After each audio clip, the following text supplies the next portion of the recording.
ہمارے رب العالمین سورہ اعراف میں آیت نمبر 32 میں فرماتے ہیں، آپ صلی اللہ علیہ وسلم ان سے پوچھئے کہ اللہ نے اپنے بندوں کے لیے جو زینت اور کھانے کی پاکیزہ چیزیں پیدا کی ہیں، انہیں کس نے حرام کر دیا؟ آپ صلی اللہ علیہ وسلم کہیے کہ یہ چیزیں دنیا کی زندگی میں ان لوگوں کے لیے ہیں جو ایمان لائے، اور قیامت کے دن تو خالصتاً انہی کے لیے ہوں گی۔ ہم اسی طرح کذالک نفصل الآیات لقوم یعلمون، ہم اسی طرح اپنی آیات کو صاف صاف بیان کرتے ہیں ان لوگوں کے لیے جو علم رکھتے ہیں۔ ہمارے رب العالمین نے ہمیں جو کچھ عطا کیا ہے، ترک دنیا کی مذمت ہے اس میں۔ رب اشرح لی صدری ویسر لی امری واحلل عقدۃ من لسانی یفقہوا قولی۔ اسراف کے طبی نقصانات بھی اس میں بتا دیے ہیں، جو اخلاقی نقصانات ہیں، اور اس میں بھی زیادہ مثلاً جو انسان اپنے ہی کھانے پینے کی فکر کرے گا، دوسروں سے احسان کرنا تو درکنار، دوسروں کے جائز حقوق بھی ادا کرنے کے قابل نہیں رکھے گا، صرف اپنے اوپر لگائے گا اور اپنے لیے بھی کسی کا قرض دار ہوگا اور دوسرے بھائی کے لیے ہاتھ بھی نہیں بڑھے گا۔ تو اس میں دیکھو اللہ تعالیٰ کی کتنی بڑی حکمت موجود ہے۔ اللہ اور اس کے رسول صلی اللہ علیہ وسلم نے ہمیں شدت سے اسراف سے منع فرمایا ہے، اور اس کے نتائج بھی بڑے دور و دراز ہیں۔ ترک دنیا کی مذمت میں ہمارے رب العالمین فرماتے ہیں، اللہ تعالیٰ نے تو لباس اور زینت اور کھانے پینے کی سب چیزیں اپنے بندوں کے فائدے اٹھانے ہی کے لیے پیدا کیے ہیں۔ اب جو لوگ گدڑی پہنے، کم سے کم خوراک کھاتے، لذائذ دنیا کو ترک کرتے ہیں، راتوں کو ریاضتیں کرتے ہیں، نکاح سے اس لیے پرہیز کرتے ہیں کہ یہ ان کے روحانی ارتقاء میں رکاوٹ کا باعث بنتا ہے، تو ایسے روحانی ارتقاء کی اسلام میں کوئی گنجائش نہیں ہے۔ اسلام میں روحانی ارتقاء کا رستہ ترک کی دنیا پر قطعاً مختصر نہیں ہے، بلکہ یہ رستہ معاملاتی دنیا کو احسن طریقے پر ادا کرتے ہوئے اس دنیا سے آگے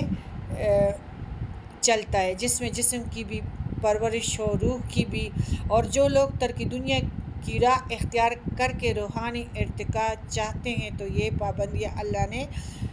قطعاً نہیں لگائے ہیں، یہ ان کی اپنی خود ساختہ ہیں۔ اللہ تو یہ چاہتا ہے کہ اس نے کسی شخص پر جو انعام کیے ہیں، ان کا اثر اس کے طرز زندگی سے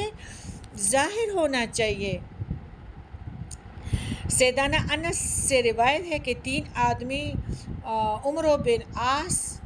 علی اور عثمان نبی کریم صلی اللہ علیہ وسلم کے ازواج کے گھروں کے قریب آئے اور ازواج مطہرات سے رسول اللہ صلی اللہ علیہ وسلم کی عبادت کا حال پوچھا۔ جب انہیں آپ کی عبادت کی خبر دی گئی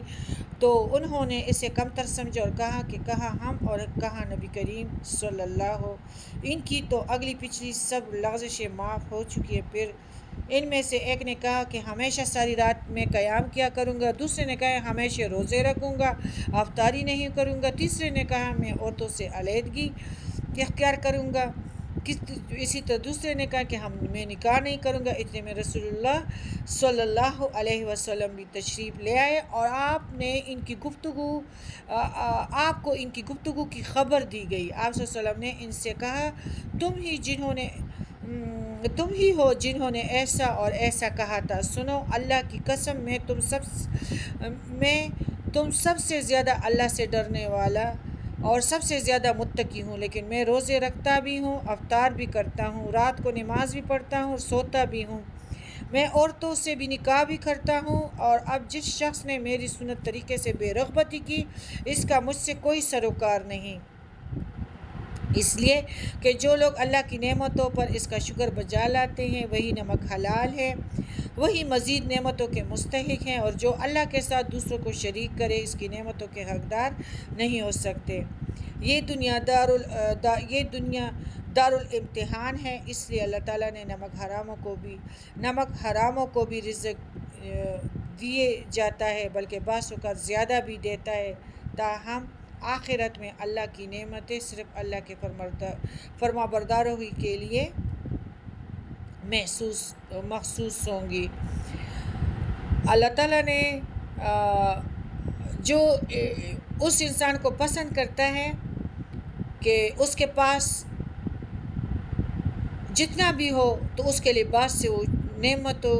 کا اظہار ہو کہ اللہ تعالیٰ نے اس کو اتنا دیا ہے، لیکن اس میں تکبر نہ ہو۔ نبی کریم صلی اللہ علیہ وسلم کے پاس نبی کریم صلی اللہ علیہ وسلم جا رہے تھے، تو نبی کریم صلی اللہ علیہ وسلم کے ساتھ ایک صحابی نے بھی جانا تھا، تو وہ اسی طرح عام کپڑوں میں آ گئے، عام کرتا پہنا ہوا تھا، وہ کافی مالدار تھا۔ پیارے نبی نے فرمایا کہ تمہارے پاس بس یہی لباس تھا؟ تو اس نے کہا یا رسول اللہ، جب سردار دو جہان کے کپڑوں میں چمڑے کے پیوند بھی موجود ہیں تو میں پسند نہیں کرتا کہ اس کے آگے میرا لباس جو ہو وہ شاہانہ ہو۔ ہمارے نبی کریم صلی اللہ علیہ وسلم نے فرمایا کہ مجھ پہ سارے مومنوں کا جو ہے یعنی ذمہ داری عائد ہے، اور تم تو اس سے مطلب دور ہو، جاؤ صحیح کرتا صحیح لباس پہن کے آؤ۔ اور پھر وہ گیا اور اس نے مطلب صحیح جس پہ یعنی چکن کا کام بھی ہوا تھا صحیح لباس پہنا، اور پھر وہ آ گئے، پھر نبی کریم صلی اللہ علیہ وسلم کے ساتھ سفر پہ روانہ ہوئے، کیونکہ نبی کریم صلی اللہ علیہ وسلم نے فرمایا کہ مجھ پہ تو اور سارے مومنوں کے، بچوں کے، بوڑھوں کے، بیواؤں کے بہت سے فرض مجھ پہ آئے تھے۔ آج کل کے حکمران تو نہیں تھے کہ کوئین کو، پرنسس کو رکھنے والے تھے، کہ مجھ پہ تو ادھر کے سارے یعنی جانوروں کے اور بیواؤں کے اور بچوں کے ساروں کے فرض مجھ پہ ہے، اور میں نے اس کو پورا کرنا ہے، میں تو ان کا ہوں۔ تو آج کل کا حکمران تو غلام نہیں ہوتا، وہ تو اپنے پرنسس کو دیکھتے ہیں اور عوام کو پیستے ہیں۔